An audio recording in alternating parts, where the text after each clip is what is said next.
10 of the biggest draft bust quarterbacks in NFL history, presented to you by the one and only Pat McAfee. Let's go ahead and watch, ladies and gentlemen. We're in draft season.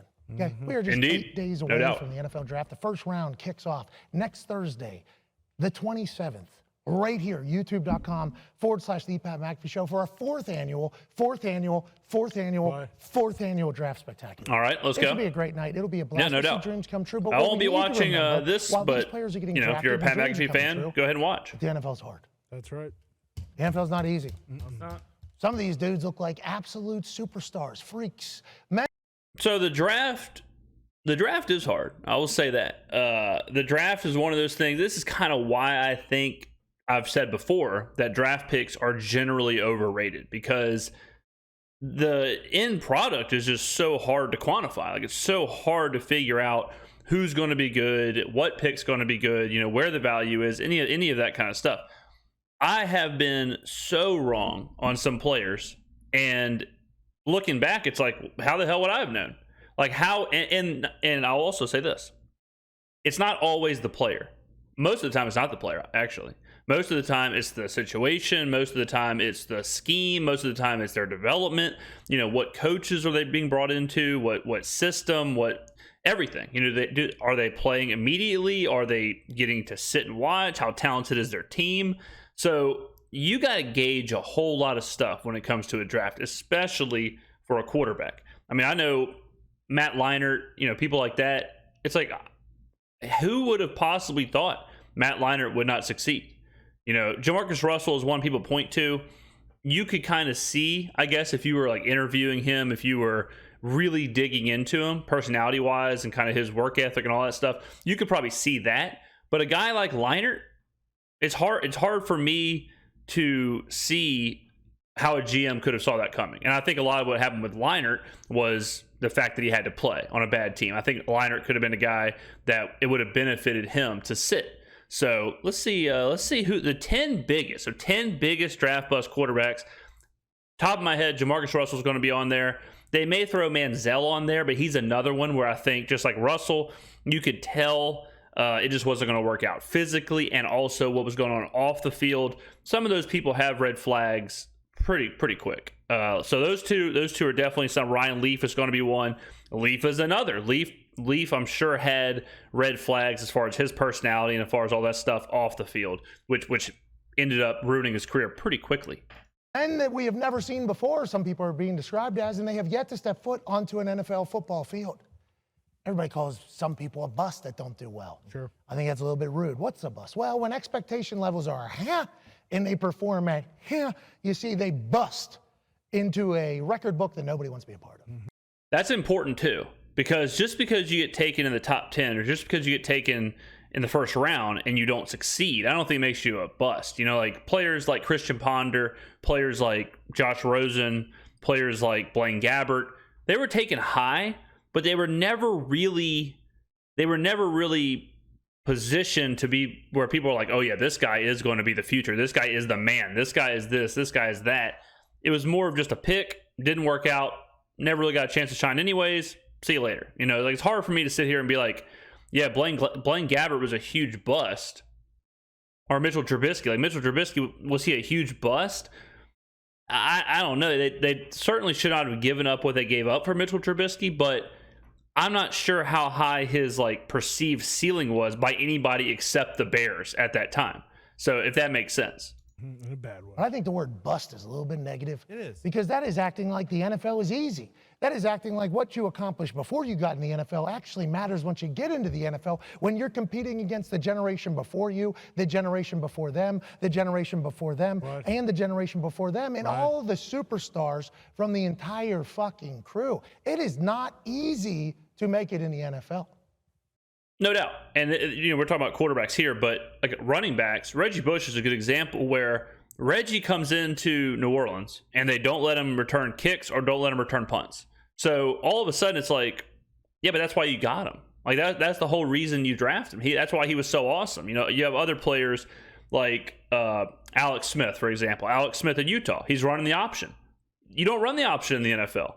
So all of a sudden it's like, well, wait, all the stuff that made him awesome, all the stuff he was doing when he was running the option and running the offenses, y'all don't even do that in the NFL. So how can you expect him to be as dynamic or as good when he's not even doing the same thing? So when you hear a name called a second overall pick, first overall pick, 30th overall pick, 22nd overall pick, and teams think that their franchise is going to change immediately because this quarterback is going to come in here and make magic, I say stats don't say that's true. No, they don't. We actually had to put together a list, and I don't like doing this. No. Pac-Man, I don't like pointing out negatives for players. I'm a pro player guy. Love players, seeing good stuff in players and telling good stories about players, not bad stories. No. Something else I think is hard to label a bust is if you have someone like Vince Young or Robert Griffin who are really, really good in their NFL career, but then get hurt or something happens. And I'm not sure if you can label them a bust in that situation. You know, like Vince Young was the offensive rookie of the year. Robert Griffin was incredible. Led Washington to a playoff game and tore his knee up in said playoff game. You know, so is he a bust? I don't know. I think it'd be unfair to label him a bust.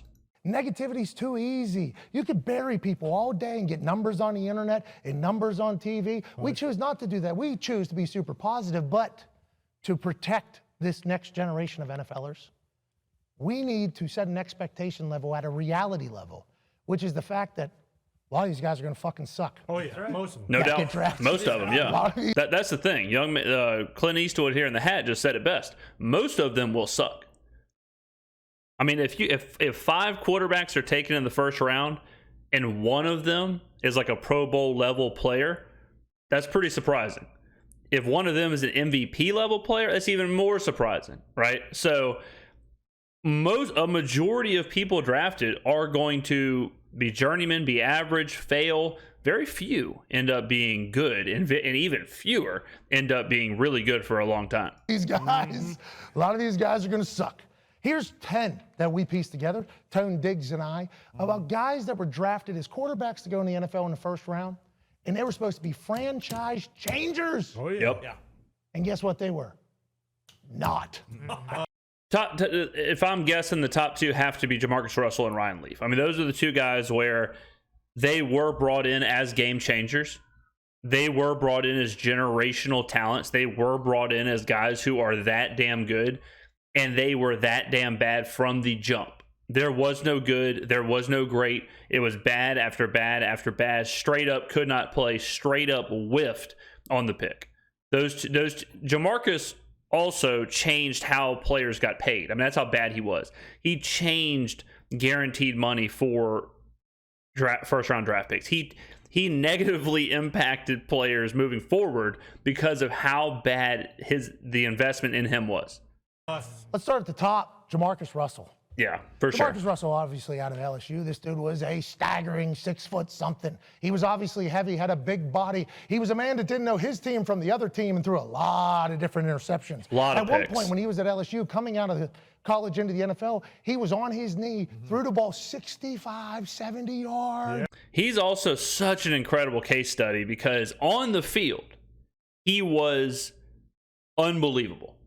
Unreal until the end. It wasn't like a Josh Allen situation where, he had some potential in college, but he never really showed it. He showed it at the highest levels. He showed it week after week. He was by far the most dominant player, the best player in every game he played. I was at his last game for LSU. It was a Sugar Bowl against Notre Dame in the Superdome, and I was there. I was probably, I'm guessing 15 at the time, 16 at the time, but he was unbelievable.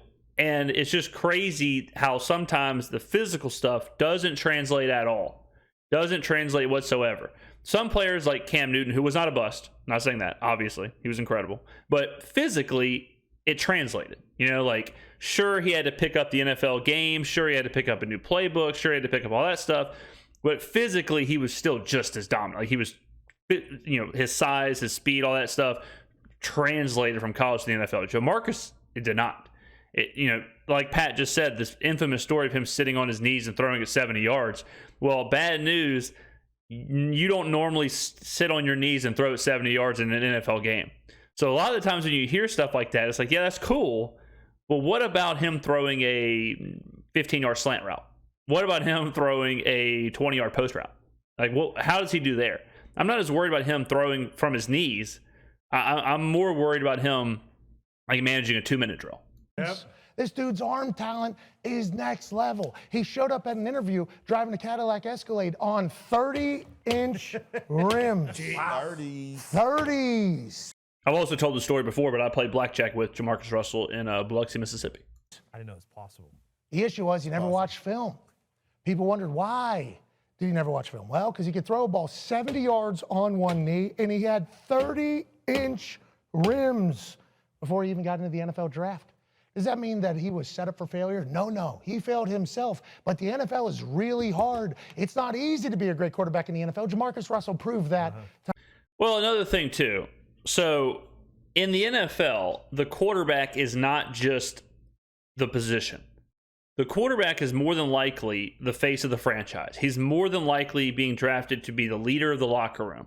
He's more than likely being drafted to be the person who is selling tickets. You know, he's on promotional material. He's the guy, right?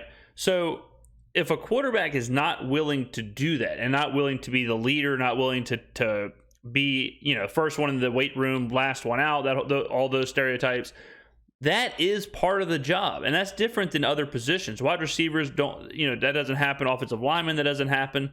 They can focus more on doing their job. A quarterback, they have to also focus on, like, how the hell do I lead this team? You know, how the hell do I lead the other, especially the offense? How do I tell them what they're doing? How do I know what they're doing? How do I know their position, their routes, their this? How do I know the defense? You know, the quarterbacks slide the offensive line around. There is so much more to the quarterback position in the NFL than in college. In college, the systems are way easier. The offenses are way easier. There's a lot less pre-snap movement. There's a lot less happening, before the snap. And because they're all kids and they're only there for a couple of years, more than likely the head coach is the guy who's leading the team, who's the boss of the locker room, who's doing all that stuff. In the NFL, of course, the coach still has power. Of course, the coach is still, the guy, but the quarterback has to be the leader. The quarterback has to be the captain of the team. And I think that's something else that Jamarcus ran into with a lot of this, that transition of, at LSU, he could just roll out there, be the man, worry about himself, be athletic, and do his part. But once he got to Oakland, a lot was put on him that I think he wasn't ready for. Time and time again. Overall stats, 3 years, 7-18 as a quarterback starter, 18 touchdowns in total, 23 interceptions. Obviously, Jamarcus Russell, probably an incredible guy. I don't know him personally. Not the way his NFL career was supposed to go and everybody else's thoughts. But let's remember, if Jamarcus Russell was to play football with you, he'd beat the fuck out of you. Oh, yeah. So remember that when I'm saying what you're huge, saying. That's me included. Another guy, let's go down to Houston, Parker McCollum's team. When he gets heartbroken. Okay, so David Carr is next. This is a great example of what I was saying with Matt Leinart. So David Carr gets drafted as the first pick for the Houston Texans. He gets sacked like 65 times his first year. And then he gets sacked. I'm pretty sure and remember, I don't do this with any notes. This is all top of the dome. I'm pretty sure that he led the NFL in sacks taken every year of his career and as a starter. So this is one of those things where the team kind of failed him. I don't care who it is. If it's Joe Burrow. Joe Burrow is not going to succeed if he's getting sacked 70 times. If his team is that bad to where he has no time, he's getting pressured. This is one of those things where I'm not saying he's not a bust, but I certainly wouldn't put him in the top 10 list because of how bad the team failed him. About what his team chooses to do. Here's David Carr. Is that name familiar? Yes, it is, because that guy's brother just signed with the New Orleans Saints for $400 million. Yep. Now, granted, Lamar Jackson's asking for way too much, but this man was supposed to change the game for the Houston Texans, and he did a lot of, boom, that right there, throwing it to the other team. David Carr, 10 years, started 5 of them, 23 and 56 as a starter, 65 touchdowns, 71 interceptions, was sacked 76 times in his first year. 76 times in his first year is worse than I thought it was. 76 times in his first year. Look, again, I'm not saying the guy would have been a Hall of Famer, but there's not a lot of people in the world who could have got drafted in that situation and been good.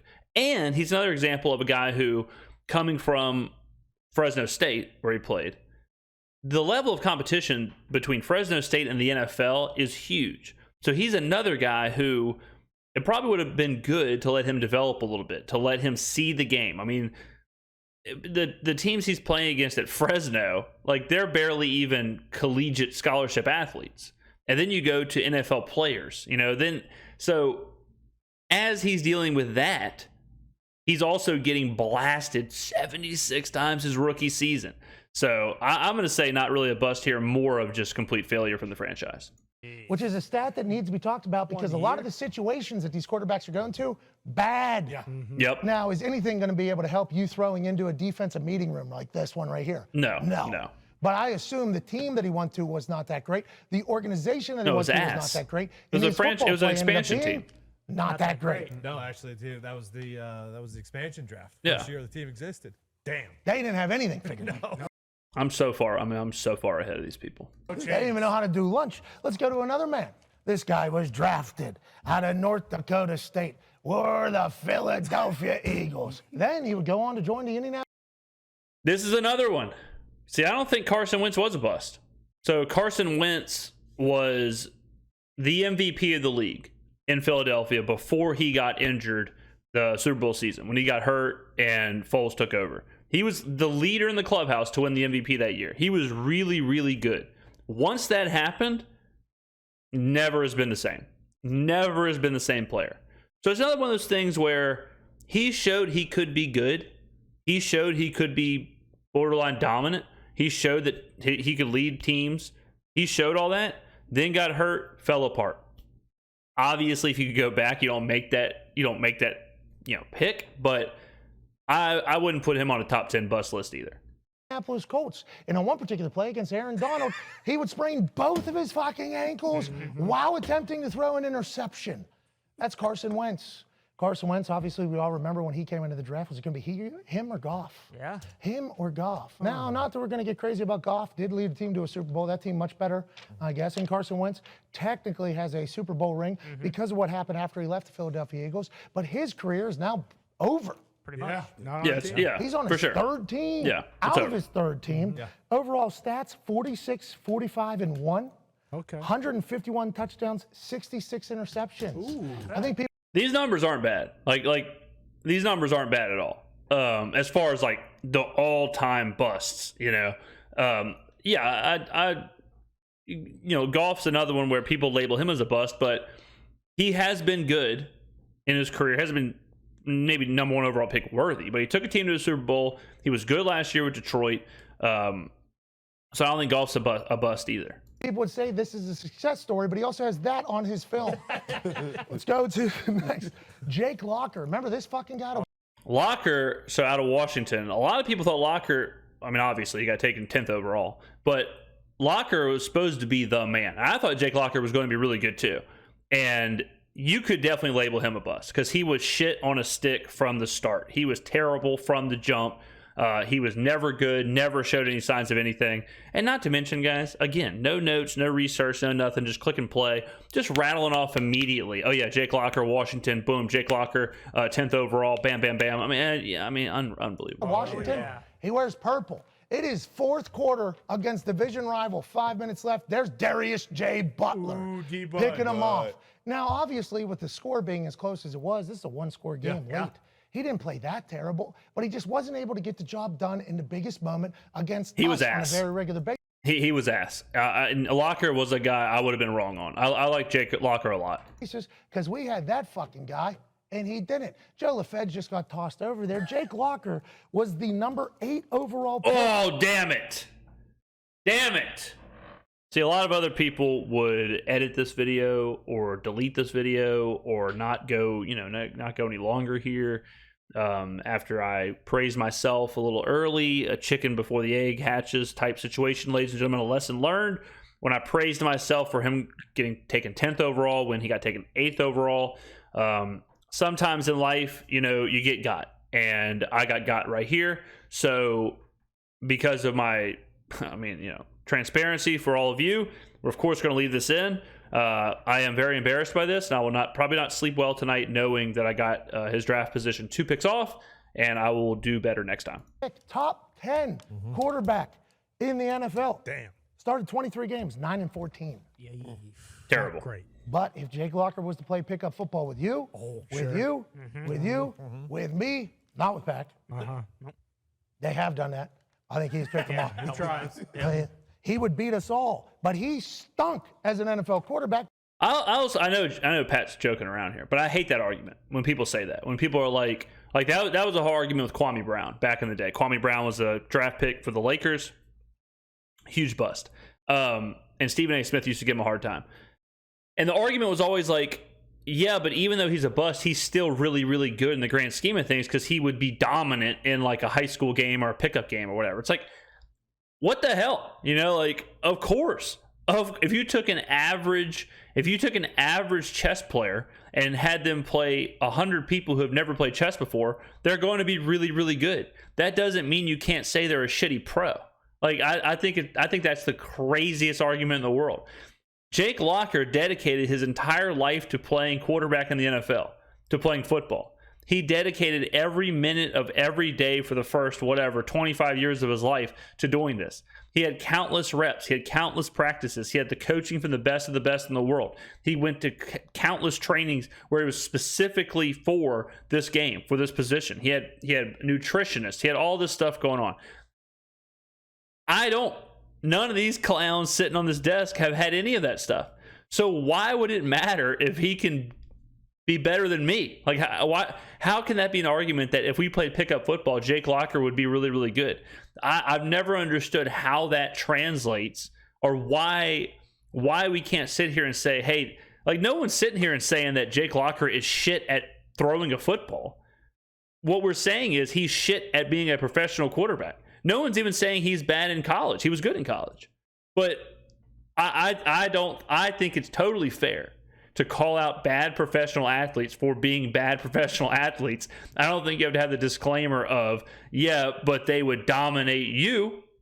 Yeah, they certainly would. Like if there was a really, really bad doctor who was killing his patients, and I said, man, this guy's a pretty shitty doctor. And someone said, well, yeah, he is. But, I mean, he could do surgery better than you can. Well, I mean, I'm not a surgeon. I'm not a doctor. I'm not getting paid to be a doctor. Because the NFL is hard. Next one. This guy won a fucking Heisman. Hell yeah. He sat. This is a little bit everything. So Johnny is interesting because he was taken late. He was taken whatever it was, 22nd overall or 20 in the 20s. So it's not like he was taken with this like a first overall pick, right? There was a lot of arguments that they should take him first, that he could be a first overall type pick. I think the Texans had the first pick that year. I believe this is when they went Jadeveon Clowney. It was either a lot of people. Skip Bayless was saying that Johnny should be the number 1 overall pick. Johnny was one of those things where he obviously didn't have the physical tools to do it. How we talked about like Jamarcus Russell not translating. Johnny had nothing to translate. He was slower than everyone else. Like Johnny was this quick, fast guy who ran around all that stuff in college. But then he runs like a 4.5 or a 4.6 40. Pretty slow in the NFL. He's way undersized. He doesn't have the arm strength. Johnny coming in was a worse Baker Mayfield. Like Baker Mayfield's undersized, Baker Mayfield, all that stuff. But Baker Mayfield has a better arm than Johnny Manziel. Baker Mayfield's probably a better athlete than Johnny Manziel. Johnny had nothing that you would want from a college prospect besides the hype. As far as like physically judging somebody to go to the NFL, he had a ton of hype and he was an exciting guy in college, but he just had nothing at all that would have translated. It's kind of crazy looking back at it when you look at someone like Johnny and someone like Lamar Jackson, how Lamar 50 million times the athlete Johnny Manziel is. Like Lamar is a legitimate stud athlete, can run in the NFL, is one of the fastest quarterbacks, like all that stuff. And he can throw better than Johnny Manziel.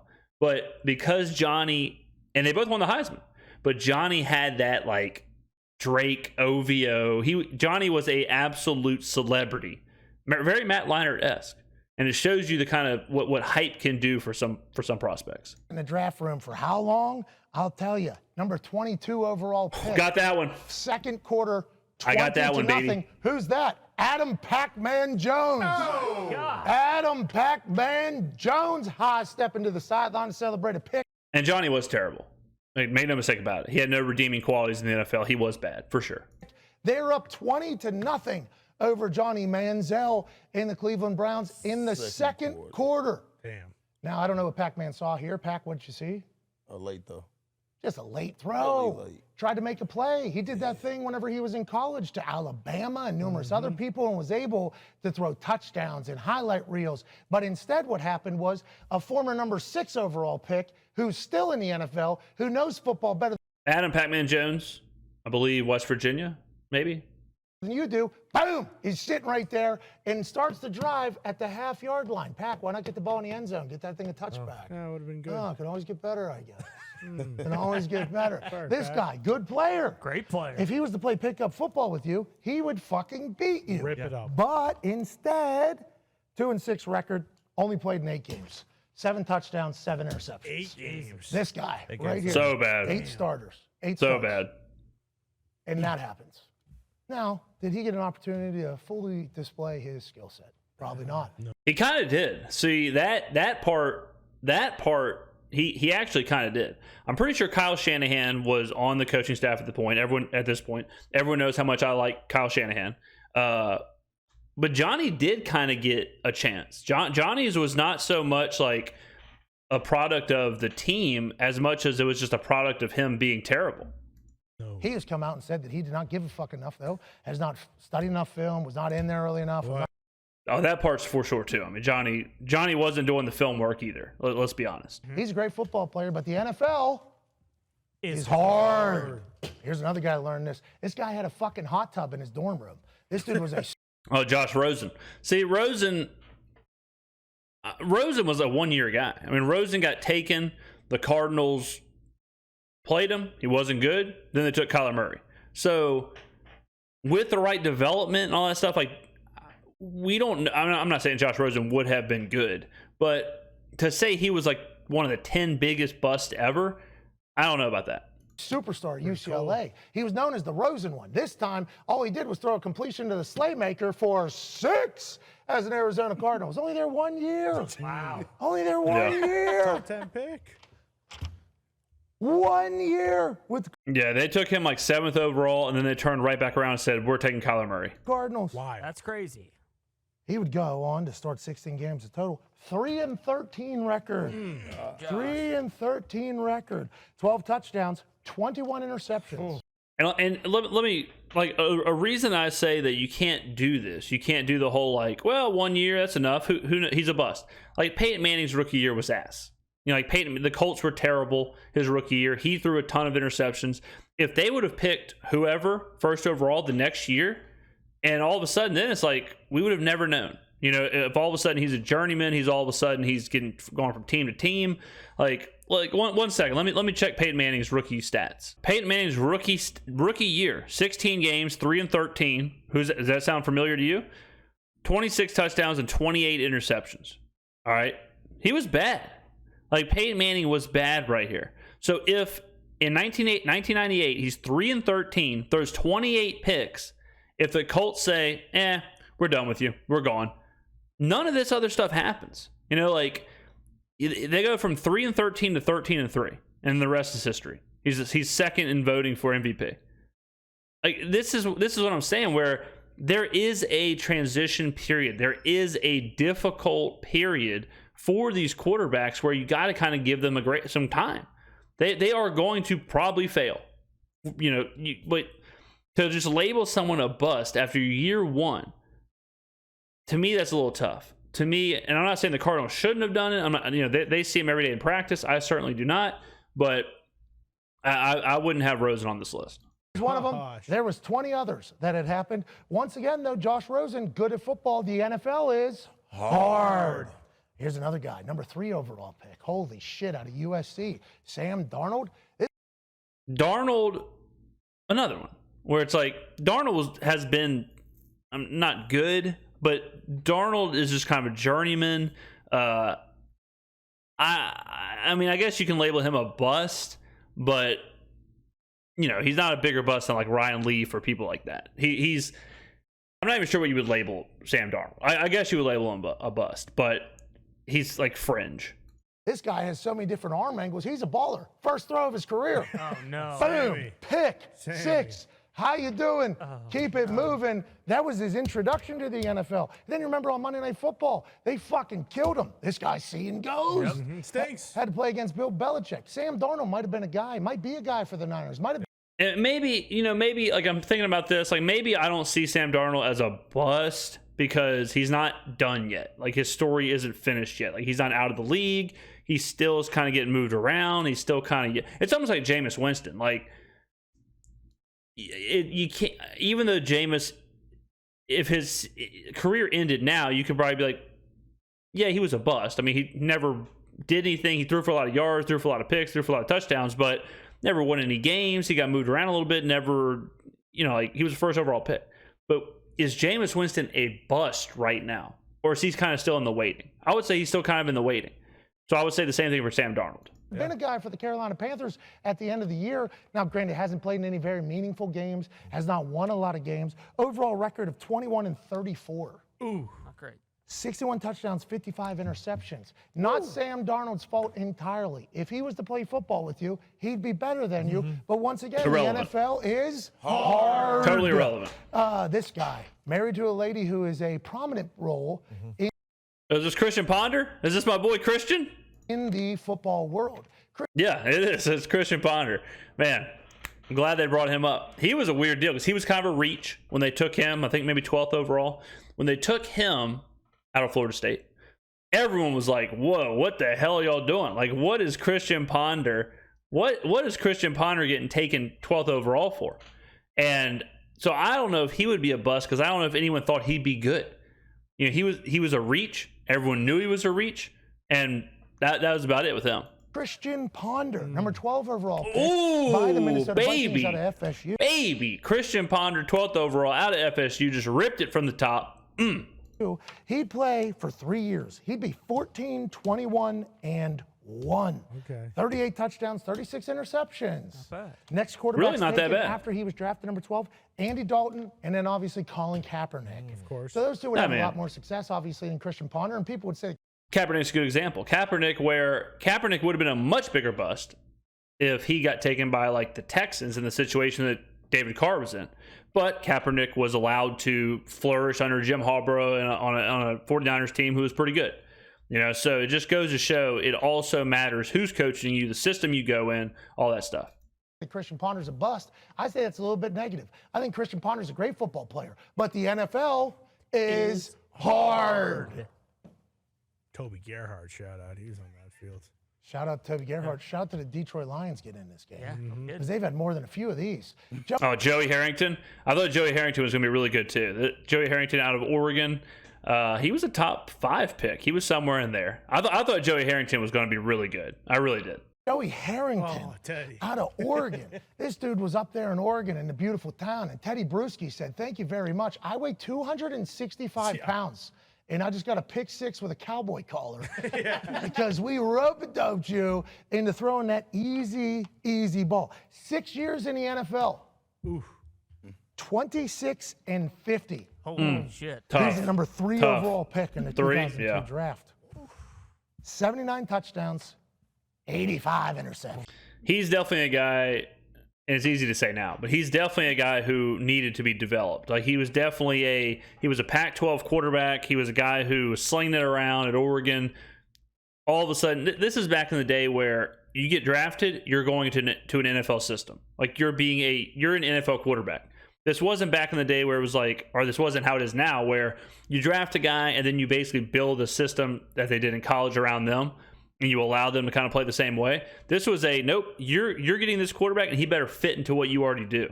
And I think that hurt Joey. But man, yeah, this is right when I really started to watch sports. Like around that time, so I would have been. It would have been a little bit. That would have been a little bit after. But like at that point, I was, 12 years old, 13 years old, somewhere in there. At that point, I was like reading Sports Illustrated. I was watching Sports Center. I was really understanding the ins and outs of the sports versus before, where it was like, I'm watching my favorite teams. I'm rooting for my favorite teams. I just want my teams to win. I remember Joey Harrington and like on the Sports Illustrated cover and stuff. And I remember him on NCAA football's cover. And that's when I started to really kind of become the young genius that you see today.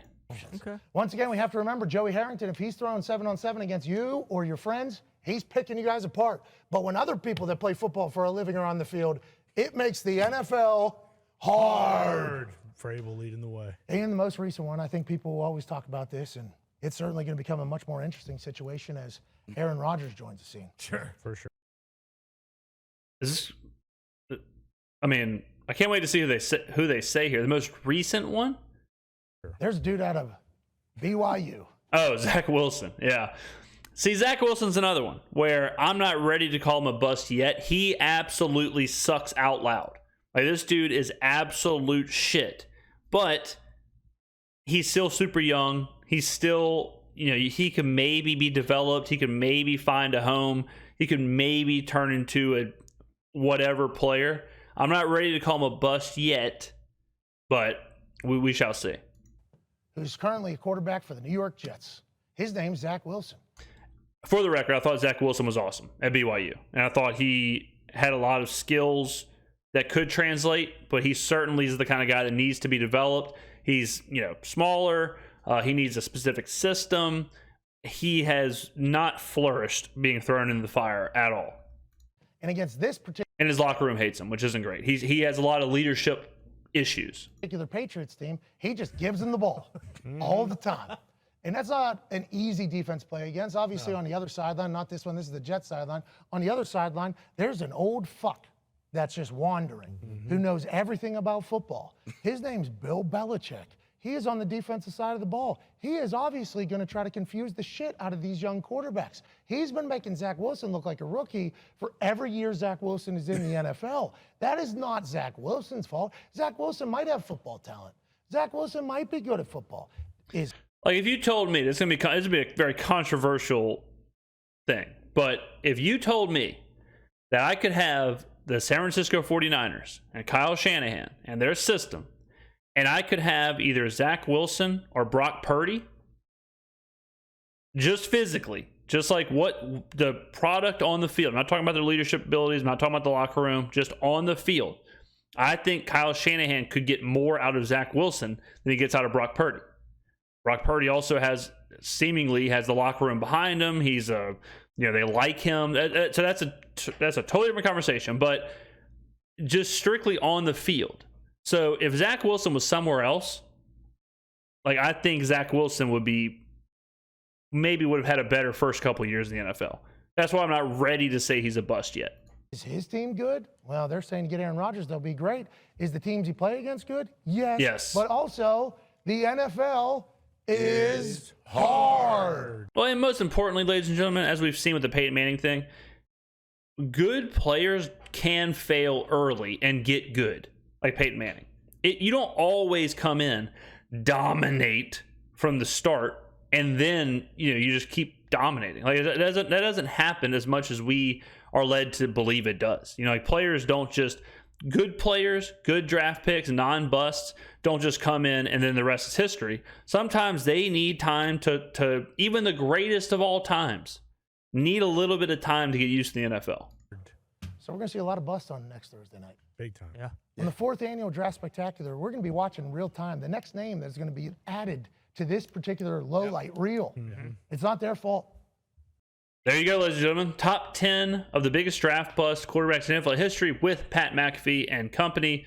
Let me know what you think in the comments. Who are some busts that they did not talk about? The Ryan Leafs of the world. Who are some busts that you were wrong about? Who are some people that you thought, this guy is going to be awesome? Who's your Matt Leinart? Who's your player who you thought, if I really want my team to take this guy because he's going to be sweet, and then he was not sweet? Let me know in the comments below. Thank you for watching, ladies and gentlemen. I will see you on the next video.